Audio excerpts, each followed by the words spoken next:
Minac, d'où étaient partis les pêcheurs le 18 juin 1959. 35 pêcheurs ne sont jamais revenus. Ginette Le Breton raconte.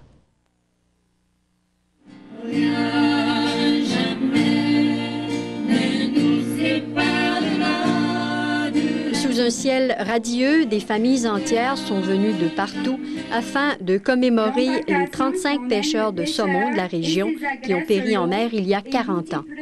Marie-Reine Richard est venue de Montréal avec 4 de ses enfants pour commémorer le 40e. En 1959, elle vivait à Escuminac. Lionel Richard. Il y a 40 ans, le 18 juin, elle accouchait d'une petite fille. Le lendemain, son mari, Lionel Richard, disparaissait en mer. Il n'a jamais vu le nouveau-né. Ça a été très dur pour moi parce que j'ai eu un bébé la veille. Un petit bébé est né le 18. Mon mari est venu me voir à l'hôpital au soir, le jeudi soir.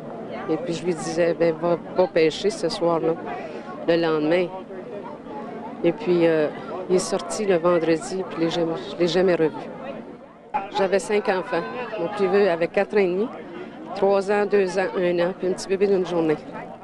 Dans cette nuit tragique du 19 au 20 juin, 35 pêcheurs perdent la vie. Lionel, son frère et son père sont du groupe. Le corps de Lionel Richard n'a jamais été retrouvé. Une tragédie comme celle-là est multipliée par 35 et c'est pour eux et leurs familles qu'ils se réunissent. Pour clore les cérémonies de la fin de semaine, 35 navires ont pris la mer à Escuminac. 35 fleurs ont été jetées à la mer sur une mer des plus calmes, comme pour se faire pardonner. Ginette Le Breton, Radio-Canada, Escuminac. Sur la scène internationale maintenant, l'OTAN